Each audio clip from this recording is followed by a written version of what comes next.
Hello అండి. అందరూ ఎలా ఉన్నారు? మీరందరూ బాగుండాలని కోరుకుంటూ వెల్కమ్ బ్యాక్ టు వర్ణి టాక్స్. ఈ చీరలు చాలా రోజుల నుంచి అలాగే ఉండిపోయాయి. వీటిలో బ్లౌజులు కుట్టలేదు, కనీసం ఫాల్ కూడా వేయలేదు వీటికి. సరే, ఇప్పుడు ఎలాగో ఖాళీగానే ఉన్నాను కదా, స్టిచ్చింగ్కి బ్లౌజులు ఏమీ లేవు, వీటిని కుడదామని చెప్పి తీసాను. ఇప్పుడు వీడియోలో చూపిస్తున్న చీర మాత్రం మొన్న సంక్రాంతి హాలిడేస్కి ఊరెళ్ళినప్పుడు అమ్మిచ్చింది. మిగిలిన ఆ 2 చీరలు మాత్రం ఇప్పుడు తీసుకున్నవి కాదు. అందులోనూ రాయల్ బ్లూ కలర్ చీర కనిపిస్తుంది కదా, అది అయితే 2023లో అమ్మ గృహప్రవేశం అప్పుడు ఇచ్చిందన్నమాట. అప్పటి నుంచి అలాగే ఉండిపోయింది. అది 1 year పైన అయిపోయింది. కానీ కుట్టాలనుకున్న ప్రతిసారి కూడా ఎందుకో వాయిదా పడుతూనే వచ్చింది. దాని తర్వాత తీసుకున్న చీరలైనా కుట్టేశాను, కానీ ఆ చీర మాత్రం అలాగే ఉండిపోయింది. నేను పండగలో లేదా ఏదన్నా అకేషన్ వచ్చిన ప్రతిసారి షాపింగ్ చేయాలంటే చేసే అలవాట్లేదు. అట్లాగా పుట్టినరోజులు వచ్చినా పండుగలు వచ్చినా ఫస్ట్ తీసుకోవాలనుకునేది పిల్లలకి మాత్రమే. ఎప్పుడైనా ఏదైనా ఒక చీర నచ్చింది లేదా డబ్బులు ఉన్నాయన్నప్పుడు 1, 2 అట్లా తీసి పెట్టేసుకుంటే ఇంకా ఏదైనా సందర్భం వచ్చినప్పుడు వాటిని స్టిచ్ చేసేసుకుంటుంటాను. సంక్రాంతి అప్పుడు కుడదాం అనుకున్నాను, కానీ అప్పుడు టైం సెట్ అవ్వక కుట్టడం కుదరలేదు. జనవరి మంత్ ఎండ్ నుంచి కూడా మిషన్ దగ్గర బట్టలు ఏం లేవు. అప్పుడు కుడదామంటేనేమో పొలం పనులతోటి సరిపోయింది. నేను తీసుకునే చీరలన్నీ కూడా నేను తీసుకున్నా అమ్మ తీసుకున్నా కూడా ఎక్కువ కాస్ట్ పెట్టడం అయితే నాకు ఇష్టం ఉండదు. అందుకే మ్యాక్సిమం చీప్ అండ్ బెస్ట్లోనే సెలెక్ట్ చేసుకుంటాను. ఇప్పుడు చూస్తున్నారు కదా, ఈ చీర కూడా మీషోలో 450, 480 అట్లా 500 లోపే పడింది. క్వాలిటీ వరకు చాలా బాగుంది. బ్లౌజ్ ఏమో ప్లెయిన్ వచ్చేసింది. చివర్లో మాత్రం చిన్న సిల్వర్ కలర్లో బార్డర్ ఇచ్చారు హ్యాండ్స్కి. ఒకవేళ దీని లింక్ కనుక నాకు దొరికితే డిస్క్రిప్షన్లో ఇచ్చుంటాను.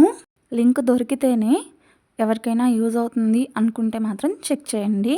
ఈ బ్లౌజ్కి సింపుల్గా ఎంబ్రాయిడరీ చేసుకుందామని చెప్పి సిల్వర్ థ్రెడ్, ఆర్టిఫిషియల్ మిర్రర్స్ అయితే తెచ్చుకున్నా, కానీ నాకెందుకో మళ్ళీ సెట్ అవ్వదు అనిపించి సింపుల్గా ఏదైనా మోడల్ పెట్టి స్టిచ్ చేసుకుందాంలే అనుకున్నాను.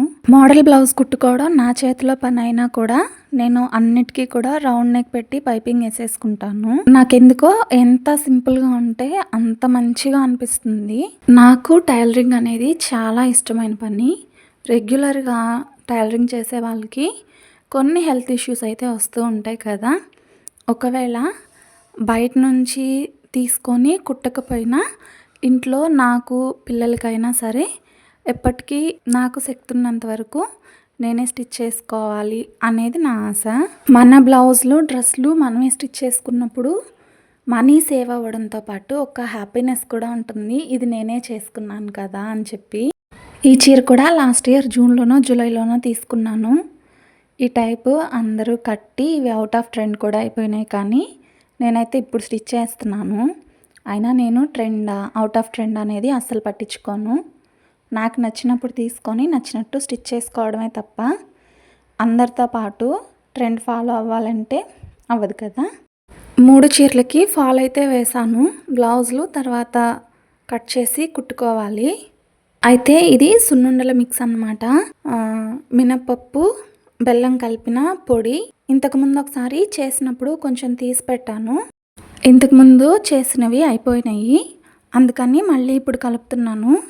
నెయ్యి కూడా ఇది బయట నుంచి డబ్బాల్లో వచ్చే నెయ్యి కాదు, నేను ఇంటి దగ్గరే కొనుక్కుంటాను. కొంచెం హెల్దీ ఫుడ్ పెట్టాలి అని చెప్పి పేరెంట్స్ ఎంత ట్రై చేస్తారో, కాదు మేము ప్యాకెట్లో వచ్చే చిప్సే తింటాము, జంకే తింటామని చెప్పి పిల్లలు కూడా అంతే గట్టిగా మొండి పట్టు పడతారు కదా. ఇలాంటివి వాళ్ళతో తినిపించడమే కష్టం అసలు. పైగా మా ఇంట్లో పాలు, నెయ్యి కనీసం దగ్గరకు కూడా రానివ్వని వాళ్ళు ఉన్నారు. అలాంటి వాళ్ళతో ఈ నెయ్యి కలిపిన సున్నుండలు తినిపించాలని చెప్పి నేను ట్రై చేసినా కూడా ఫెయిల్ అవుతానే తప్ప తినిపించలేను. హెల్త్కి మంచిదన్నప్పుడు ఒక్కరి కోసం అందరికీ ఆపడం కరెక్ట్ కాదు కదా. పైగా నేను ఇదే ఫస్ట్ టైం అన్నమాట ఈ మిక్స్ అంతా కలుపుకోవడము. అందుకే అంతా చేయకుండా కొంచెమే కలిపి కొంచెం అట్లాగే పెట్టాను. పోయినసారి కంటే కూడా కొంచెం అడ్జస్ట్మెంట్ చేసుకొని ఈసారి ఇంకా మంచిగా చేశాను. పొట్టు మినపప్పు అయితే ఇంకా మంచిది, నా దగ్గర లేదు, అందుకని నేను మామూలు మినపప్పుతోటే చేశాను. అందుకే బెల్లం కలిపినా కూడా కలర్ ఇలాగే ఉంది. పొట్టు మినపప్పు అయితే కొంచెం కలర్ చేంజ్ అవుతుంది. అలాగే బెల్లం క్వాలిటీని బట్టి కూడా కలర్ చేంజ్ అయ్యే ఛాన్స్ ఉంటుంది. పాకం పట్టి చేసే స్వీట్స్ అయితే పాకం అటు ఇటు అవుతుందేమోనని చెప్పి భయపడాలి, కానీ ఇలాంటి స్వీట్స్ బిగినర్స్ అయినా సరే ఇంట్లో ఈజీగా చేసుకోవచ్చు.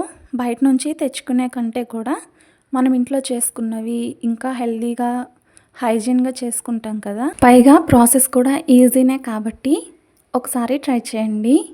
అలాగే వీడియో నచ్చితే లైక్ చేసి మన ఛానల్ని సబ్స్క్రైబ్ చేసుకోవడం మాత్రం మర్చిపోకండి. ఇంకో వీడియోలో మళ్ళీ కలుద్దాం.